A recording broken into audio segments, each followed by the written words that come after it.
کیا آپ قوم سمود کے بارے میں جانتے ہیں؟ قرآن مجید میں پچھلی امتوں کے بہت سارے واقعات بیان کیے گئے ہیں تاکہ لوگ اس سے عبرت حاصل کریں اور اس کی نافرمانی نہ کریں۔ انہی میں سے قوم سمود کا واقعہ یہ اللہ تبارک و تعالیٰ کی قدرت اور ان کی انسان کی شرکشی اور نافرمانی کو واضح کرتا ہے۔ قوم سمود یہ ایسی قوم تھی جو بڑے بڑے محلات پہاڑ کو تراش کر اپنے گھر بناتے تھے، اور یہ لوگ موجودہ سعودی عرب اور اردن کے قریب ان کی بستیاں تھیں، اور ان کی بستیاں سرسبز و شاداب تھیں، اور یہ اللہ تبارک و تعالیٰ کی عبادت کی بجائے بتوں کی پوجا کیا کرتے تھے۔ پھر اللہ تبارک و تعالیٰ نے ان کی ہدایت کے لیے حضرت صالح علیہ السلام کو ان کی ہدایت کے لیے بھیجا۔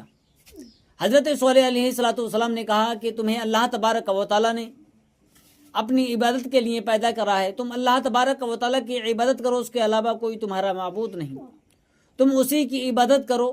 اس نے تمہیں زمین میں بسایا اور وہی تمہیں رزق دیتا ہے، اور اسی کی عبادت تم کرو، وہی عبادت کے لائق ہے۔ لیکن قوم سمود کے سرداروں نے کہا کہ پہلے تو تم ہمیں اچھے انسان لگتے تھے، سمجھدار انسان لگتے تھے، اب تم ہمیں ہمارے آباء و اجداد کے دین سے ہٹانے کی کوشش کر رہے ہو۔ اگر تم واقعی اللہ کے نبی ہو تو ہمیں کوئی دلیل دکھاؤ، ہمیں کوئی معجزہ دکھلاؤ۔ حضرت صالح علیہ السلام سے کہا کہ آپ اس پتھر کی چٹان سے ایک اونٹنی نکال کر دکھائیں۔ حضرت صالح علیہ السلام نے اللہ تبارک و تعالیٰ سے دعا کی، اور اس پہاڑ کی چٹان سے ایک عظیم الجثہ اونٹنی نکلی۔ حضرت صالح علیہ السلام نے اپنی قوم سے تنبیہ کی کہ اے میری قوم، یہ جو اونٹنی ہے یہ تمہارے پاس رہے گی اور تمہارے کنویں سے پانی پیے گی، یہ اللہ کی نشانی ہے اور یہ اللہ کی اونٹنی ہے، اس کے ساتھ کوئی زیادتی نہ کرنا۔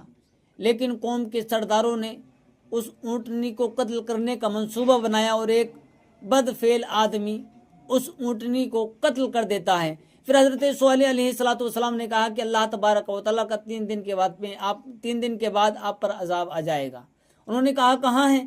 3 دن کے بعد اللہ تبارک و تعالیٰ کا وعدہ پورا ہو گیا۔ آسمان سے تیز آواز آئی جس سے ان کے کان پھٹ گئے، اور زمین میں زلزلے آنے لگے جس سے ان کے محلات زمین بوس ہو گئے، اور وہ اپنی زمین بوس ہو گئے اور وہ اسی میں گر گئے۔